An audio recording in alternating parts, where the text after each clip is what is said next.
Bienvenue à tous les fans de la Casablanca. N'oubliez pas de liker, commenter et vous abonner pour ne rien manquer de l'actualité de votre équipe favorite. Dans cette vidéo, nous allons parler d'une énorme nouvelle concernant notre club bien-aimé. Mais avant cela, nous avons d'autres sujets très importants à aborder. Commençons par le premier. Les principaux clubs européens sont actifs sur le marché des transferts pour la prochaine saison, certains cherchant à renforcer leurs effectifs avec de jeunes talents, tandis que d'autres misent sur des joueurs expérimentés en compétition internationale. L'un de ces joueurs qui a attiré l'attention en Europe est Nico Paz, un jeune talent qui, bien qu'il soit prêté à Comme en Série B italienne, appartient toujours au Real Madrid. Le club madrilène dispose d'une option de rachat de 12 millions d'euros dans son contrat. Le joueur, qui a montré un excellent niveau en Italie, est dans le viseur de clubs comme l'Inter Milan, qui ne cache pas son intérêt pour le recruter. Cependant, c'est le Real Madrid qui aura le dernier mot sur son avenir. Le club doit décider s'il permet à Nico Paz de partir ou s'il exerce l'option de rachat pour le récupérer. Il est vrai que le Real Madrid a montré une grande habileté à recruter de grandes stars ces dernières années, mais il a également accordé beaucoup d'importance à sa pépinière. Depuis l'époque de Zinedine Zidane comme entraîneur jusqu'à aujourd'hui, le club a vu certains de ses jeunes talents s'imposer dans l'équipe première. Cependant, le cas de Nico Paz ne peut pas être ignoré, car le milieu de terrain argentin a le profil idéal pour faire partie de l'avenir du Real Madrid. Bien que le club ait de nombreux plans en matière de recrutement et de futures incorporations, le cas de Nico Paz nécessite une réflexion approfondie. L'Inter Milan, comme beaucoup d'autres clubs européens, n'a pas tardé à réagir au talent émerge de Nico Paz. Ces dernières semaines, la presse italienne a souligné l'intérêt du club nerazzurro pour ses services. Selon certaines informations, l'Inter travaille sur une stratégie pour assurer le recrutement de Nico Paz pour la prochaine saison. En fait, Ernesto Paolillo, directeur général du club italien, a publiquement commenté le possible recrutement du joueur argentin, disant « Qui ne l'aimerait pas, bien sûr ?» Nous verrons aussi dans ce cas. Je suis convaincu qu'ils ont montré qu'ils savent prendre des décisions stratégiques et qu'ils sauront choisir sans aucun doute. Ces mots montrent les intentions claires de l'Inter de tenter de recruter le jeune talent du Real Madrid. Cependant, il faut aussi dire que le Real Madrid a la main sur ce dossier, car c'est le seul club qui peut exercer l'option de rachat dans le contrat de Nico Paz. Au Bernabéu, pour l'instant, il y a du calme concernant l'avenir de Nico Paz. La direction madrilène sait que le joueur a un grand avenir devant lui, bien que la décision de le récupérer ne soit pas prise à 100%. L'intérêt de l'Inter n'est pas passé inaperçu. Nico Paz, qui a été l'un des joueurs les plus remarqués de Comme lors de sa première saison en Italie, montre qu'il a ce qu'il faut pour réussir dans l'élite du football européen. Depuis son arrivée au club italien, il a été l'un des joueurs les plus brillants, démontrant que sa qualité est au-dessus de la catégorie dans laquelle il joue. Si le Real Madrid n'agit pas rapidement, l'Inter pourrait le recruter, et ce serait une véritable perte pour le club blanc. Au Bernabéu, ils savent que la pépinière du Real Madrid a toujours été une source de talent, et Nico Paz est l'un de ces footballeurs qui représentent l'avenir du club.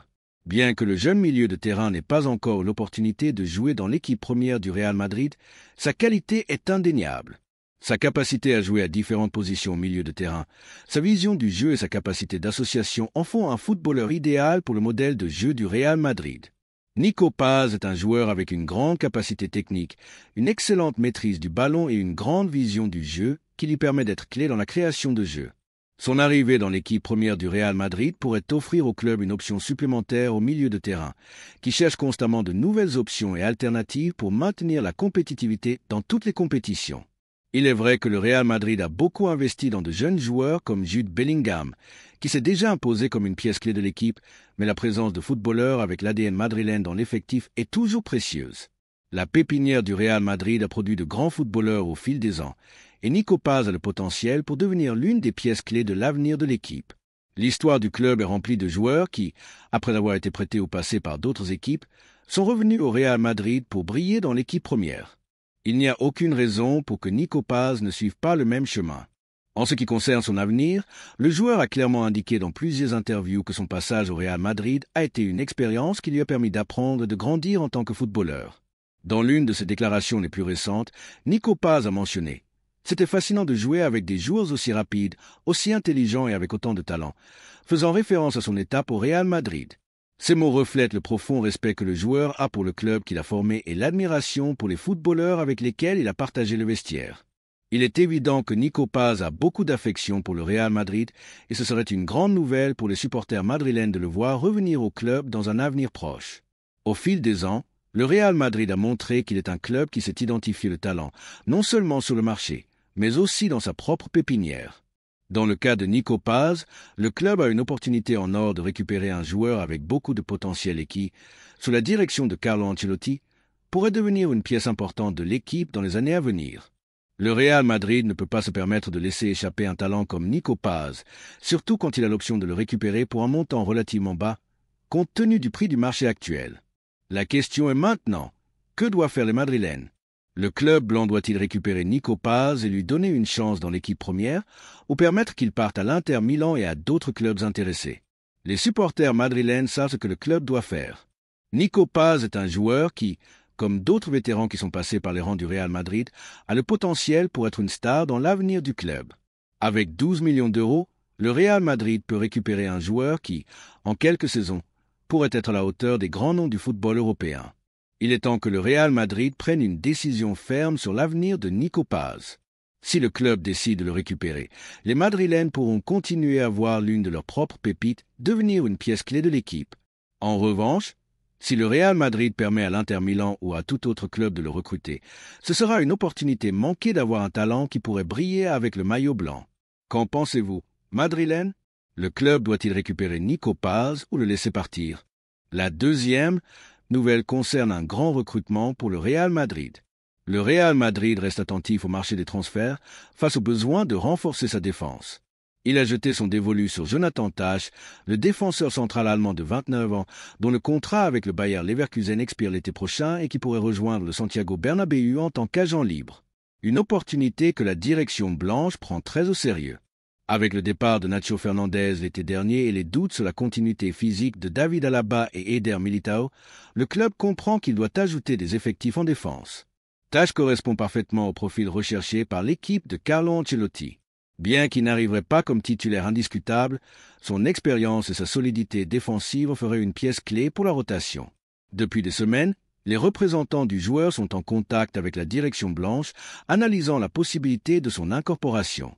Florentino Pérez et José Ángel Sánchez savent que renforcer la défense est une priorité, étant donné que Tah pourrait arriver sans frais de transfert. Son recrutement se présente comme une opportunité de marché idéale dans le football actuel. Obtenir un défenseur central expérimenté et performant sans avoir à payer une somme élevée est un luxe que peu de clubs peuvent se permettre. Le Real Madrid, qui s'est toujours caractérisé par des mouvements intelligents sur le marché, est prêt à saisir cette opportunité pour ajouter de la profondeur à son effectif. Jonathan Tah a démontré tout au long de sa carrière qu'il est un défenseur fiable avec un grand sens tactique et une présence physique imposante. Sa présence au Bayer Leverkusen a été clé dans l'évolution de l'équipe et il a su combiner sa solidité défensive avec une bonne relance. De plus, son expérience internationale avec l'équipe nationale allemande lui confère un plus qui peut être déterminant dans des compétitions comme la Ligue des Champions. Ancelotti, conscient de l'importance d'avoir un effectif équilibré, voit d'un bon œil l'arrivée de Tah, car elle permettrait à l'équipe d'avoir plus d'alternatives en cas de blessure ou de suspension. Le grand problème que le Real Madrid a eu cette saison est la fragilité en défense due aux blessures de longue durée. La baisse de Militao depuis le début de la campagne a obligé Antonio Rudiger à se multiplier, tandis qu'Alaba, malgré sa qualité, a souffert de problèmes physiques qui l'ont empêché de rester en pleine forme tout au long de la saison. La situation a été gérée avec effort et engagement, mais l'usure est évidente. Avec l'arrivée de Tah, le Real Madrid pourrait respirer un peu plus tranquillement et envisager l'avenir avec plus de sécurité en ligne défensive. Un autre facteur clé dans cette opération est l'expérience de Tah dans le football européen. Il a joué pendant de nombreuses années en Bundesliga, l'une des ligues les plus exigeantes et compétitives au monde, et a disputé des compétitions européennes régulièrement. Sa connaissance du haut niveau et sa capacité à jouer sous pression font une option idéale pour une équipe comme le Real Madrid qui aspire toujours à tout gagner. Il est vrai que Jonathan Tah n'arriverait pas au Real Madrid avec l'étiquette de star ou comme un recrutement médiatique, mais cela ne diminue en rien l'importance de son incorporation potentielle. Dans le football moderne, avoir un effectif équilibré et profond est fondamental pour rivaliser au plus haut niveau. Une équipe ne se construit pas seulement avec des figures, mais avec des joueurs qui apportent fiabilité et solidité quand l'équipe en a le plus besoin, et c'est là que Tah peut être un atout fondamental. Ce ne serait pas la première fois qu'un recrutement sans grand titre dans les journaux finit par devenir une pièce clé dans les schémas d'Ancelotti. Un autre point en faveur du recrutement est que Tah a un profil différent des autres défenseurs centraux du Real Madrid. C'est un défenseur plus physique, avec une grande capacité d'anticipation et un excellent jeu aérien. Dans une équipe qui souffre souvent face à des attaquants costauds ou sur les phases arrêtées, sa présence pourrait être un grand renfort. De plus, son expérience en tant que leader défensif au Leverkusen en fait un joueur habitué à assumer des responsabilités sur le terrain. Pour le Real Madrid, ajouter un défenseur central de confiance sans avoir à payer de transfert est un mouvement qui s'inscrit parfaitement dans la planification sportive. Bien que la priorité pour l'été reste de renforcer d'autres zones du terrain, comme l'attaque avec la possible arrivée de Kylian Mbappé, la défense ne peut pas être laissée de côté. La saison a montré que l'équipe a besoin de plus de ressources en défense. Tâche pourrait être la pièce qui apporterait à Ancelotti la tranquillité de savoir qu'il dispose d'alternatives de qualité en cas d'imprévu. La grande question que se posent maintenant les Madrilènes est: aimeriez-vous voir Jonathan Tah avec le maillot blanc? Pensez-vous que c'est une incorporation nécessaire pour renforcer la défense, ou estimez-vous que le club devrait miser sur d'autres options? La réalité est que son arrivée représenterait un mouvement intelligent et stratégique, assurant de la profondeur dans une zone clé du terrain sans compromettre le budget du club. Dans un marché où il devient de plus en plus difficile de trouver des défenseurs fiables à bon prix, l'opportunité de recruter Tah en tant qu'agent libre est une option que le Real Madrid ne peut pas laisser passer. Le temps dira si l'Allemand finira par porter le blanc, mais ce qui est clair, c'est que son profil correspond à ce dont le Real Madrid a besoin. La planification sportive du club a été impeccable ces dernières années, et ce mouvement démontrerait une fois de plus que Florentino Pérez et son équipe restent un pas en avant dans la construction d'un effectif compétitif. Avec l'expérience et la qualité de Tah, le Real Madrid renforcerait sa défense pour les prochaines années, s'assurant que l'équipe dispose des ressources nécessaires pour continuer à dominer en Espagne et en Europe. La troisième nouvelle est un énorme coup de tonnerre qui est sur le point d'éclater au club. Dans un rebondissement inattendu qui a secoué les fondations de l'Atlético de Madrid, Enrique Cerezo, président du club rojiblanco, a clairement indiqué qu'il ne tentera pas de contrer l'offre du Real Madrid pour Julián Álvarez et a ouvert les portes au départ de son attaquant vedette. La nouvelle a provoqué un grand émoi tant à Madrid que dans l'entourage colchonero, car Álvarez, qui a rejoint l'Atlético il y a peu de temps, a publiquement exprimé son désir de porter le maillot blanc, ce qui a déclenché la fureur de Diego Simeone, l'entraîneur du club rojiblanco. Le président de l'Atlético de Madrid, Enrique Cerezo, a jeté l'éponge dans cette affaire, montrant une posture tranquille mais ferme. Au lieu d'essayer de surpasser l'offre que le Real Madrid a préparée pour le joueur argentin, Cerezo a opté pour accepter la situation et faciliter le départ d'Álvarez vers l'éternel rival. Bien que sa décision ait été plus prudente que celle de Simeone, il ne fait aucun doute qu'il est profondément frustré par la situation. L'Atlético ne voit pas seulement l'un de ses joueurs les plus prometteurs partir chez son plus grand rival, mais doit également faire face à la tâche difficile de le remplacer. De son côté, Simeone n'a pas pu cacher son mécontentement face à l'attitude d'Álvarez. Selon des sources proches du club rojiblanco, le Colo s'est montré visiblement en colère et contrarié par le manque de loyauté de l'attaquant argentin. La raison n'est pas seulement son départ du club, mais le fait que Álvarez, loin de maintenir une posture discrète, a parlé ouvertement de son désir de porter les couleurs du Real Madrid. Pour Simeone, cette attitude est une véritable trahison, car non seulement il perd l'un de ses joueurs les plus importants, mais celui-ci choisit de rejoindre le plus grand rival de l'Atlético, quelque chose de difficile à accepter pour tout supporter colchonero. Le Colo Simeone a fait savoir à son entourage qu'il ne considère pas Álvarez comme un simple joueur qui part en quête de nouveaux horizons, mais comme quelqu'un qui a choisi une destination qui, à ses yeux, reflète une trahison fondamentale à la cause rojiblanca. Simeone, connu pour son intensité et son amour inébranlable pour l'Atlético de Madrid, a exprimé en termes très clairs que le départ d'Álvarez au Real Madrid est une action difficile à pardonner. La fureur de Simeone est totalement compréhensible, car il s'agit d'une situation qui va au-delà du sportif. La trahison que représente pour lui qu'un joueur aussi important rejoigne le plus grand rival, le club qui a disputé tant de batailles avec l'Atlético, est quelque chose qui touche profondément le cœur d'un entraîneur qui a donné sa vie pour le maillot rojiblanco. Pendant ce temps, dans l'entourage madrilène, cette situation est vue avec beaucoup d'enthousiasme. Le Real Madrid semble avoir l'opportunité de recruter l'un des attaquants les plus prometteurs du football mondial. Julián Álvarez, avec sa capacité de but impressionnante et son dynamisme sur le terrain, est considéré comme un joueur qui peut apporter beaucoup à l'équipe de Carlo Ancelotti. Bien qu'il soit vrai que Álvarez n'a pas encore eu l'opportunité de montrer tout son potentiel à l'Atlético, sa qualité est indéniable. De plus, son arrivée au Real Madrid représenterait un grand bond dans sa carrière, comme l'affirment certains médias argentins qui voient dans ce transfert une nouvelle étape pour l'attaquant. En Argentine, les médias célèbrent la possibilité que Álvarez joue au Real Madrid. L'arrivée d'un jeune joueur talentueux comme lui au club blanc est considérée comme un pas important pour sa carrière.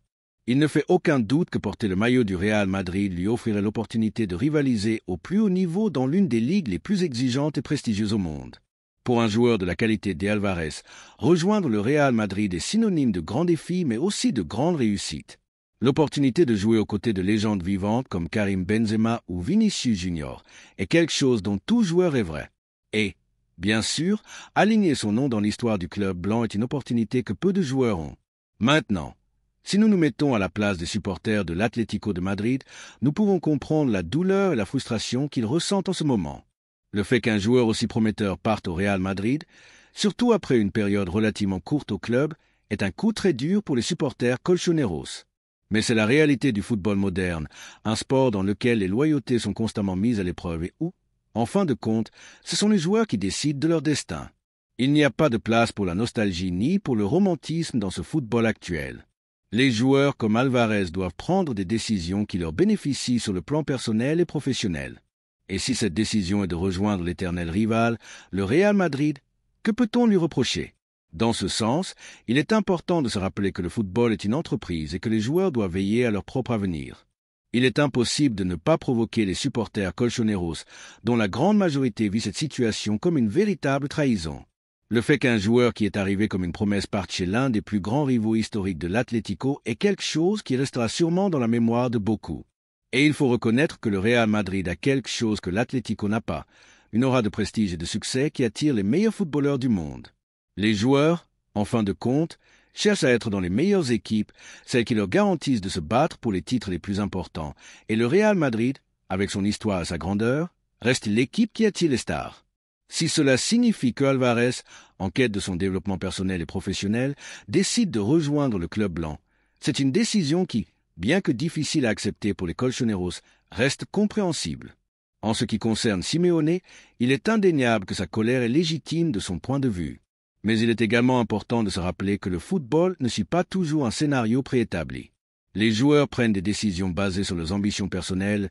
Lorsqu'ils ont l'opportunité de rejoindre un club de la taille du Real Madrid, cette décision devient l'une des plus importantes de leur carrière. Bien que le colo puisse considérer cela comme une trahison, la vérité est que le football a ses propres règles. Dans ce cas, Julián Alvarez a décidé de suivre son propre chemin. Enfin, la question qui reste en suspens est que deviendra l'Atlético de Madrid après cette perte? Comment les colchoneros surmonteront-ils ce coup si dur? Peut-être que la réponse se trouve dans l'avenir, lorsque l'Atlético parviendra à trouver un remplaçant digne d'Alvarez ou lorsque le Real Madrid continuera à récolter des succès avec son nouveau recrutement. Pendant ce temps, les supporters madrilènes ne peuvent que célébrer ce recrutement et profiter de la manière dont les pièces se déplacent sur l'échiquier du football européen. Sans aucun doute, le recrutement de Julián Alvarez est un coup dur pour l'Atlético. Mais pour le Real Madrid, c'est une victoire qui renforce encore son statut dans le football mondial. Qu'en pensez-vous, madrilène? Que pensez-vous de ce recrutement?